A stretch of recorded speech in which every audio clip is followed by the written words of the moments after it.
अर्ध रात्रि बीत गई थी, शौपन में दिखे घनश्याम। इंद्र दमन एक मंदिर बनवा दे, जगन्नाथ हो जिसका नाम। इंद्र दमन एक मंदिर बनवा दे, जगन्नाथ हो जिसका नाम। सुन राजा एक भवन बना दे, संग समुंदर गहरा हो। गीता जी का ज्ञान चले वहाँ, विप्र कथा कोई कह रहा हो। सुन राजा एक भवन बना दे, संग समुंदर गहरा हो। गीता जी का ज्ञान चले वहाँ, विप्र कथा कोई कह रहा हो। ना मूर्ति ना पाखंड पूजा, वो सहज स्वभाव से रह रहा हो। योग युगत की विधि बतावे, मन इंद्री पर पहरा हो।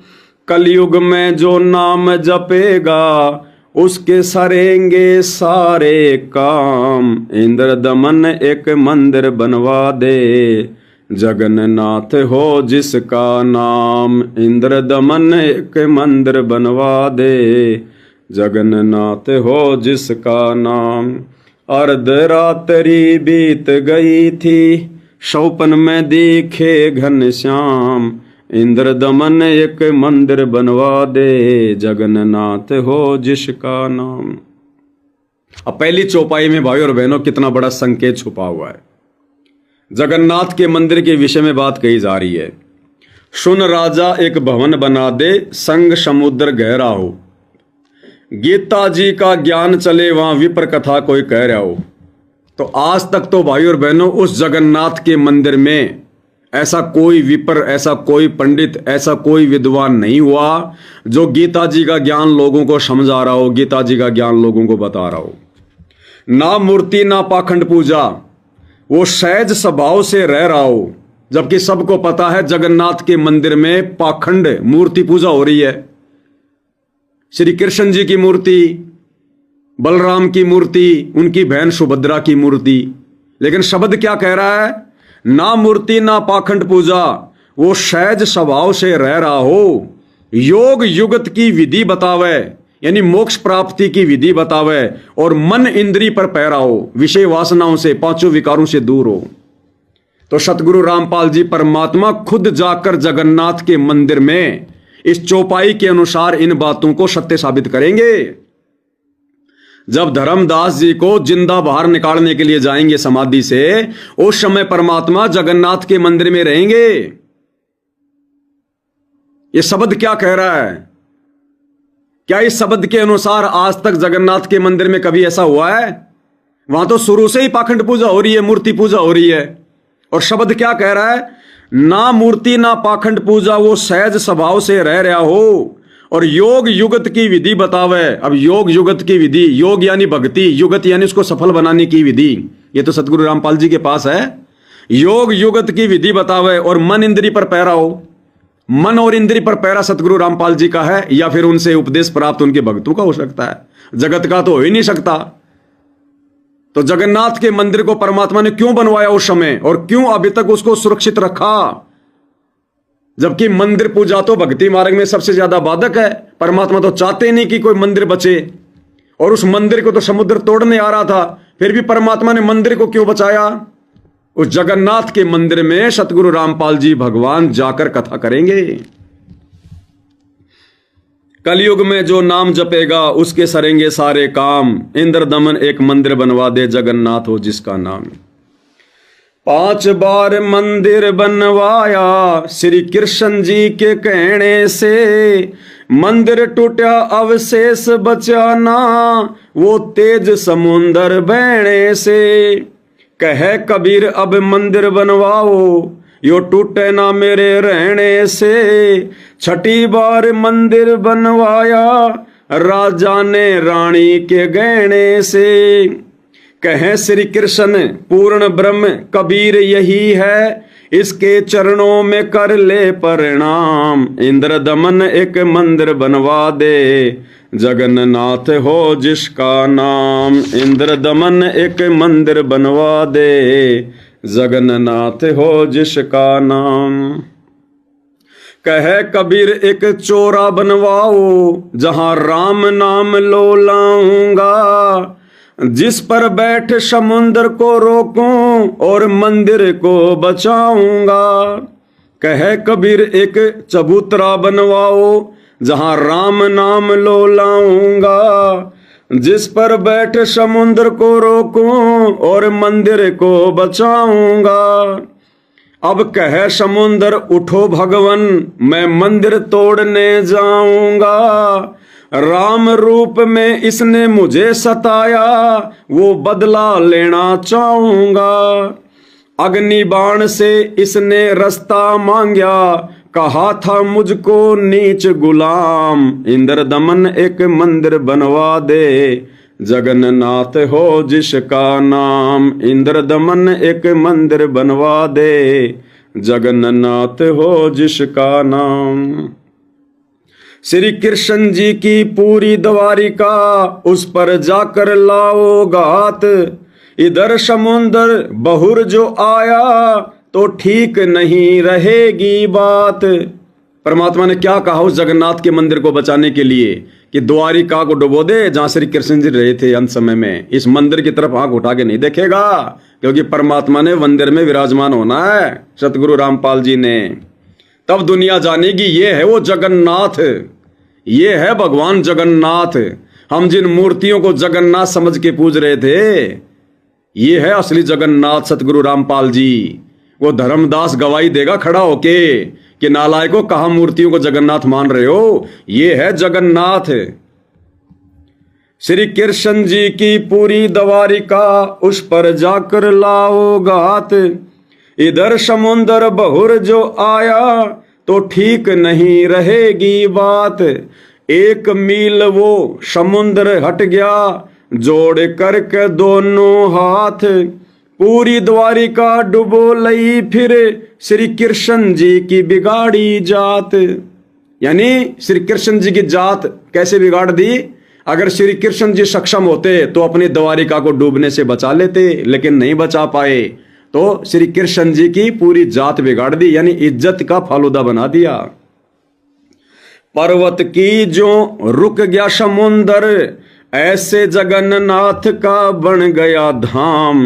इंद्र दमन एक मंदिर बनवा दे, जगन्नाथ हो जिसका नाम। इंद्र दमन एक मंदिर बनवा दे, जगन्नाथ हो जिसका नाम। परमात्मा ने धाम की संज्ञा दी है जगन्नाथ के मंदिर को, धाम। उस धाम में परमात्मा जाकर विराजमान होंगे। भाइयों और बहनों, वर्द कारीगर बन के आए, बंदी छोड़ कबीर करतार। हाथ पैर प्रतिमा के रह गए, धक्के ते दिए खोल किवाड़। वर्द कारीगर बन के आए, बंदी छोड़ कबीर करतार। हाथ पैर प्रतिमा के रह गए, धक्के ते दिए खोल किवाड़। अछूत रूप में साहिब आए, खड़े हुए थे बीच द्वार। पांडे जी ने धक्का मारा, कह के ने नीच गवार। कोड लग्या वो पांडा रोवे, काया का गड़ गया सब चाम। इंद्र दमन एक मंदिर बनवा दे, जगन्नाथ हो जिसका नाम। इंद्र दमन एक मंदिर बनवा दे, जगन्नाथ हो जिसका नाम। अब भाइयों और बहनों, लास्ट की चौपाई कितनी अजब गजब है, कितना गहरा संकेत परमात्मा ने दे रखा है। चरण धोकर पांडे ने पिए, जो की त्यों फिर हो गई खाल। कहे कबीर सुनो सब पांडा, या छुआ छात की न चाले चाल। चरण धोकर पांडे ने पिए, ज्यों की त्यों फिर हो गई खाल। कहे कबीर सुनो सब पांडा, या छुआ छात की न चाले चाल। जय कोई छुआछात करेगा उसका भी यही होगा हाल। एक पतल में दोनों जी में पांडा गुलाम रामपाल। ध्यान देना भाई और बहनों, जय कोई छुआछात करेगा उसका भी यही होगा हाल। एक पतल में दोनों जी में पांडा गुलाम रामपाल। एक पतल में दोनों जी में पांडा गुलाम रामपाल। क्या संकेत दे रहे हैं गुरुदेव भगवान? जगन्नाथ के मंदिर में छुआछात कैसे समाप्त हुई? जब पांडे ने छुआछात की, उसके पैर के ऊपर उसके कोड हो गया, कोड। अंत में परमात्मा ने कहा कि अगर छुआछात ना करे, संकल्प ले, तो ये तेरा रोग ठीक हो। पांडे ने हाथ जोड़ लिए, पैरों पड़ने लग गया कि महाराज आज के बाद इस मंदिर में कोई छुआछात नहीं होगी किसी भी प्रकार की। पांडे का रोग ठीक हुआ धीरे धीरे। और फिर छुआछात को समाप्त करने के लिए क्या किया गया था उस समय? वो पांडा जो ब्राह्मण था और कबीर जी जो धानक जाति में आए हुए थे, दोनों ने बैठकर सारी संगत के सामने एक ही पत्तल में भोजन किया था। एक ही पत्तल में दोनों ने भोजन किया था। वहां से छुआछात समाप्त हुई थी जगन्नाथ के मंदिर में। तो उस समय एक ही पत्तल में कौन कौन खाना खा रहे थे? कबीर जी और वो पांडा। यहां गुरुदेव ने कबीर की जगह किसका नाम लिखा है? एक पत्तल में दोनों जी में पांडा गुलाम रामपाल। यानी वो पांडा गुलाम, वो गुलाम बन गया था, फिर परमात्मा का उपदेश ले लिया था। वो गुलाम, वो दास, वो पांडा, वो पंडित और रामपाल। अब रामपाल जी तो उस समय थे ही नहीं। अरे रामपाल जी तो 8 सितंबर 1951 को आए। ये घटना सैकड़ों साल पहले की है। तो गुरुदेव यहां क्यों लिख रहे हैं कि एक पत्तल में दोनों जी में पांडा गुलाम रामपाल?